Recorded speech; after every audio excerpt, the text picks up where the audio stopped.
പക്ഷെ ഇവരുടെ യഥാർത്ഥ രൂപം എന്താണെന്ന്, ഇവരുടെ യഥാർത്ഥ സ്വഭാവം എന്താണ് എന്ന് ഈ ഓഡിയോയിലൂടെ എല്ലാവർക്കും മനസ്സിലാവുന്ന കാര്യമല്ലേ.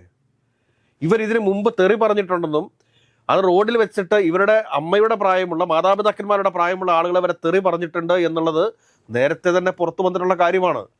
അതുകൊണ്ട് ശ്രീനാദേവി കുഞ്ഞമ്മ മനസ്സിലാക്കേണ്ട ഒരു കാര്യം എന്താണ് എന്ന് ചോദിച്ചു കഴിഞ്ഞാൽ, ഒരാളെ വിളിച്ച് തെറി പറഞ്ഞത് കൊണ്ട് അയാളുടെ വായങ്ങടഞ്ഞു പോകുമെന്ന് കരുതരുത്. നീ അങ്ങോട്ട് എണ്ണിക്കോട്.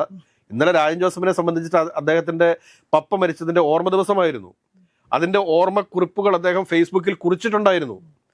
അതിന് താഴെ വന്ന് ഇതുപോലെ ഒരു മെസ്സേജ് ഇടാൻ, അതല്ലെങ്കിൽ അയാളെ വിളിച്ച്, രാജൻ ജോസഫിനെ വിളിച്ച് ഇതുപോലെ പച്ചത്തെറി ശ്രീനാദേവി കുഞ്ഞമ്മ പറയണം എന്നുണ്ടെങ്കിൽ അവരുടെ ഒരു മനോനില എന്തായിരിക്കും? നമ്മൾ ആഭിചാരങ്ങളെ കുറിച്ചൊക്കെ ഇനി പറഞ്ഞു വരും ദിവസങ്ങളിൽ പറയാൻ വേണ്ടി പോകുന്നതേ ഉള്ളൂ. അപ്പൊ ഇതൊക്കെ ഏകദേശം എല്ലാം ഒത്തുവരുന്നുണ്ട് എന്ന് വേണം നമ്മൾ കരുതാനായിട്ട്.